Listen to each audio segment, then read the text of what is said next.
South America के एक देश चिली में 33 माइनर एक माइन में माइनिंग करने के लिए एंटर करते हैं। एक ऐसी माइन जो करीब 100 साल पुरानी थी। इतने सालों तक इस खान में माइनिंग होने के कारण ये अंदर से पूरी तरह खोखली हो चुकी थी। जैसे ही 33 मजदूर इस माइन में लगभग 2000 फीट नीचे पहुंचते हैं तो अचानक एक जोरदार आवाज आती है। कोई कुछ समझ पाता उससे पहले ही वहां चारों तरफ मलबा ही मलबा हो चुका था, क्योंकि ये खोखली खान पूरी तरह कोलैप्स हो चुकी थी, जिसके नीचे 33 लोग दबे हुए थे। ये खबर जैसे ही मीडिया में आई तो लोगों को लगा कि शायद वो सारे वर्कर इस माइन में दबकर मर गए होंगे, क्योंकि करीबन 2000 फीट गहरी खदान में किसी का बच पाना, वो भी तब जब पूरी खान ही कोलैप्स हो गई हो, बिल्कुल ही नामुमकिन था। लेकिन शायद किस्मत को कुछ और ही मंजूर था।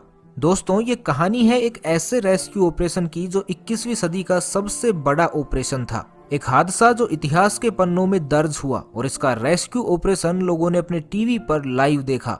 सैन होजे कॉपर माइन, ये वही खान थी जो पिछले 100 सालों से सोना उगल रही थी। साल 1889 में सैन एस्टेबैन नाम की एक माइनिंग कंपनी ने इसकी शुरुआत की।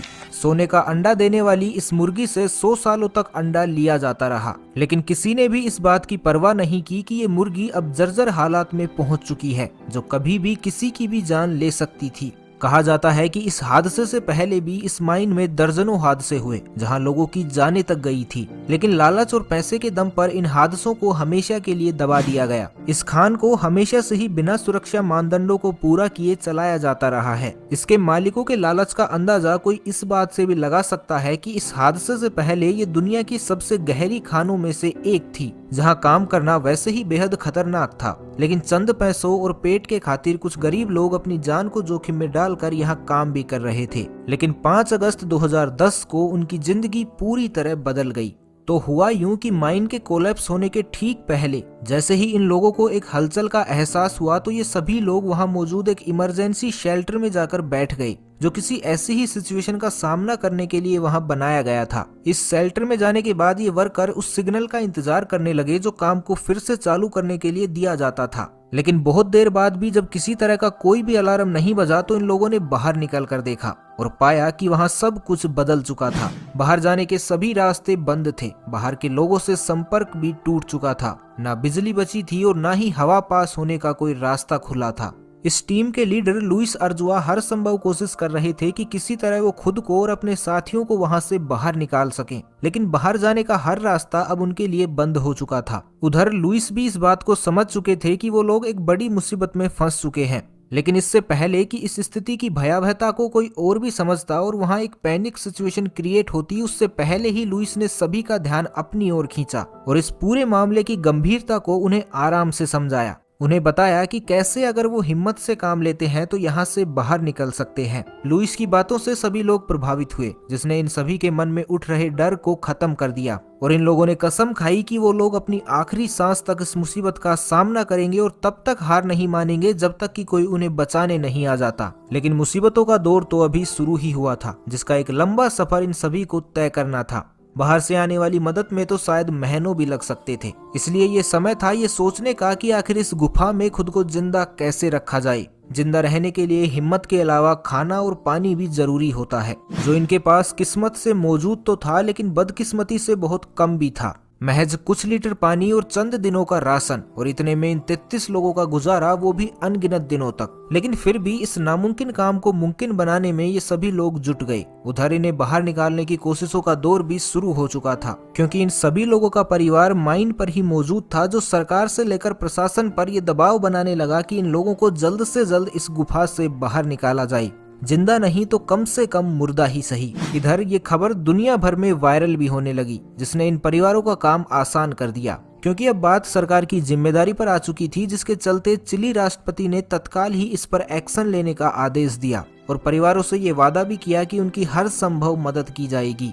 जिस तरह एक डॉक्टर का काम दूसरा डॉक्टर ही समझ सकता है, ठीक उसी तरह सैन होजे माइन और उसके भीतर की हालात को भी कोई दूसरी माइन एजेंसी ही समझ सकती थी। इसलिए इस रेस्क्यू ऑपरेशन का जिम्मा देश की दूसरी mine agency national copper corporation को सौंपा गया और यहाँ काम करने वाले माइन इंजीनियर आंद्रे सुगारेट को इस ऑपरेशन की कमान सौंपी गई। सुगारेट वो शख्स थे जिन्हें माइन में काम करते हुए 20 सालों से भी ज्यादा का वक्त हो चुका था। एक काबिल इंजीनियर के साथ साथ खानों का चप्पा चप्पा वो अच्छे से समझते थे। यही वजह थी कि इस काम के लिए उन पर भरोसा किया गया। लेकिन अब यहाँ एक और मुसीबत उनके सामने खड़ी थी और वो थी बजट। इस रेस्क्यू ऑपरेशन में लाखों नहीं बल्कि करोड़ों का खर्चा था, जो चिली जैसे देशों के लिए उठा पाना उस समय के लिहाज से तो बेहद मुश्किल था। इसलिए इस देश के राष्ट्रपति ने कई देशों से मदद की गुहार भी की और लोगों से भी अपील की कि वो आगे आएं और जितनी हो सके इस काम के लिए मदद करें। नीयत नेक थी तो ये अपील भी खाली कैसे जाती। ये खबर जैसे जैसे फैलने लगी, लोगों का सपोर्ट बढ़ता ही चला गया।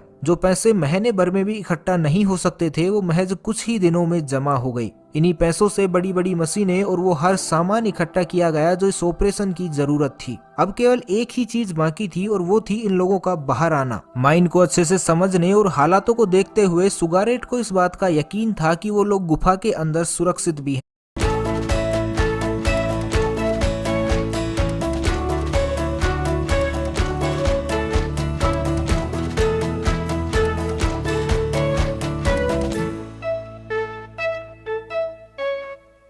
हैं और जिंदा भी, और होना हो वो लोग उसी इमरजेंसी शेल्टर में होंगे जो इस माइन में पहले से मौजूद था और उन्हें इसी शेल्टर के पास पहुंचना था। लेकिन ये शेल्टर असल में किस जगह पर था, इस बात का आइडिया किसी को भी नहीं था। माइन के नक्शे से भी इसका कोई आइडिया नहीं लग पा रहा था कि शेल्टर असल में कहाँ है। उधर जैसे जैसे समय बीत रहा था, माइन के नीचे उन लोगों का एक एक पल भारी हो रहा था। जरूरत से ज्यादा गर्मी और खाने के लिए कुछ भी नहीं। अत्यधिक मुश्किलों वाला समय अब करीब आ चुका था। हालांकि वो फिर भी एक दूसरे का साथ दे रहे थे और एक दूसरे का मन बहला रहे थे ताकि इस समय को पार किया जा सके। इधर बचाव टीम के द्वारा हर दिन इस चट्टान को ऊपर से खोदा जा रहा था, लेकिन उनके हाथ केवल मायूसी ही लग रही थी। लगभग 20 दिन बीतने को थे और अब तक इस टीम के हाथ कोई भी कामयाबी नहीं लग रही थी। फिर अचानक वो हुआ जिसने सबको हैरान कर दिया। अंधेरे में चलाया गया एक तीर आखिरकार निशाने पर लग गया। इस टीम ने वो छेद कर दिया जिसका रास्ता इमरजेंसी शेल्टर तक जाता था।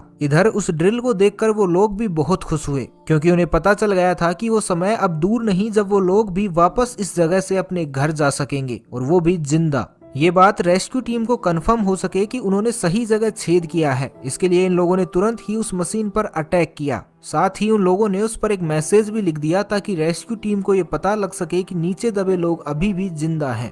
जैसे ही ये बात रेस्क्यू टीम को पता लगी तो हर तरफ खुशी का माहौल छा गया। हर कोई बस अब इस इंतजार में था कि वे लोग जल्दी से जल्दी वापस निकाले जाएं। लेकिन सबसे पहले ये जरूरी था कि उस होल को इतना चौड़ा किया जाए कि इस रास्ते से उन लोगों तक सभी जरूरी सामान नीचे पहुंचाया जा सके और नीचे फंसे लोगों को भी आराम और हिफाजत के साथ निकालने के लिए कुछ समय मिल सके। सो इस ऑपरेशन को अंजाम देने के लिए 3 प्लान बनाए गए, प्लान ए, प्लान बी और प्लान सी, ताकि किसी भी प्लान के फेल होने पर उसका बैकअप प्लान तैयार रहे। 3 अलग अलग ड्रिल मशीनों से 3 जगह पर सुरंग की खुदाई का काम चालू किया गया, जिसमें दुनिया भर की टॉप मशीनों के साथ नासा से लेकर चिलियन आर्मी तक शामिल हुए, जहां इन दोनों ने मिलकर उस कैप्सूल को तैयार किया जिसमें बिठाकर उन लोगों को खींचना था। करीब 52 दिनों तक खुदाई का ये काम ऐसे ही जारी रहा, जो आखिरकार 12 अक्टूबर को जाकर तब रुका जब फाइनली 69 डेज के बाद फंसे हुए इन लोगों में से पहले व्यक्ति को बाहर निकाला गया। अगले 24 घंटों में एक एक करके सभी 33 माइनर्स को सुरक्षित बाहर निकाल लिया गया।